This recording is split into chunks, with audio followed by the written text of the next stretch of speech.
about it.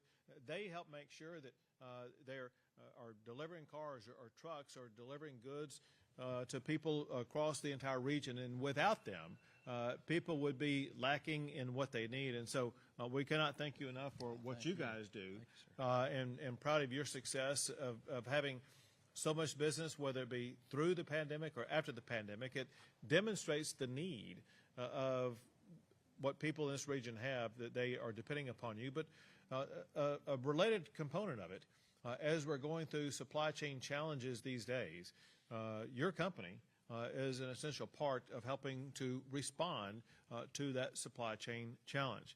I do also want to thank a couple of people and one entity with us here today. I want to thank Representatives Cole Hafner as well as Matt Schaefer for being here, and they do a great job representing East Texas in the Capitol. There are representatives from an organization that represents the types of businesses that gather with us at this table today.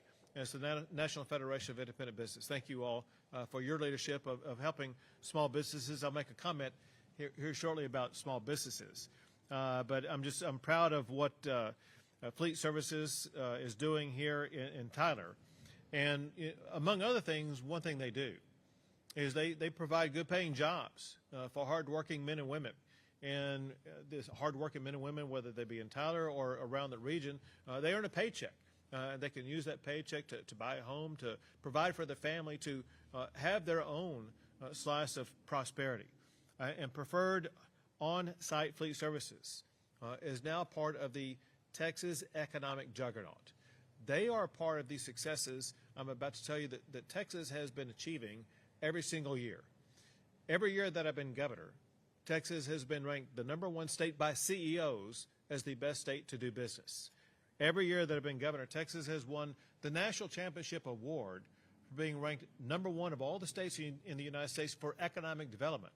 That means more projects are coming here, growing here, hiring employees here, and that leads to more business for all the different businesses around the table.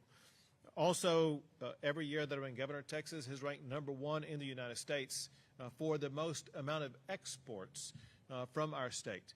And this past May, Texas, for the first time ever, became home to more headquarters of Fortune 500 companies than any other state in the country. Now, a lot of what I just talked about deals with large businesses. Most businesses in Texas are small businesses. More than 90% of businesses are small businesses. And that's where entities like National Federation of Independent Businesses come in, because they support small businesses. But I'm proud to tell you that Texas also ranks #1 in the United States as the best state to start a small business.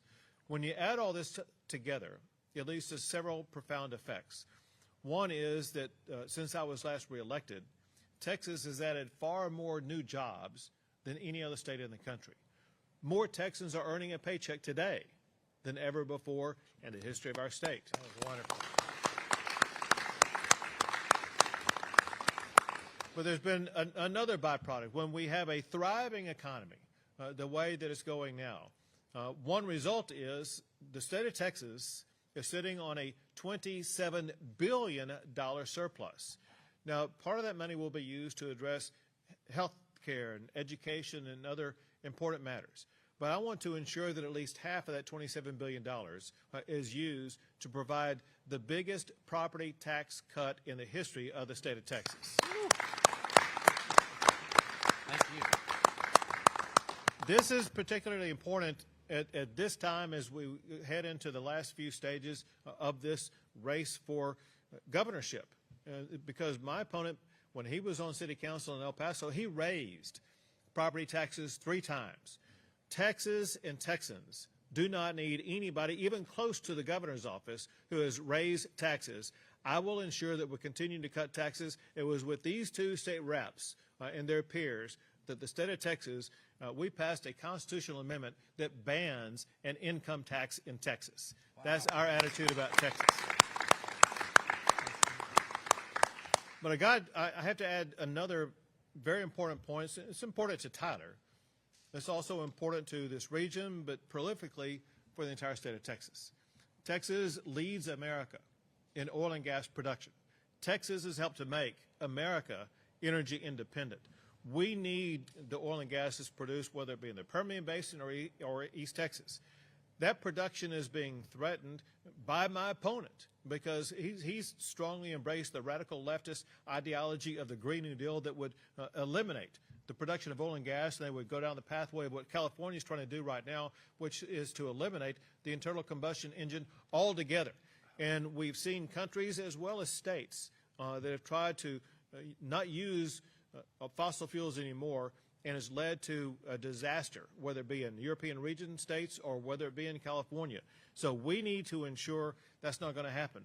Beto's solution would decrease oil and gas production. It would increase the price that you pay at the pump, and would also eliminate literally hundreds of thousands of good-paying jobs to the hard-working men and women in the oil and gas fields in the state of Texas. And I am running for re-election to keep those hard-working jobs alive and well in the great state of Texas.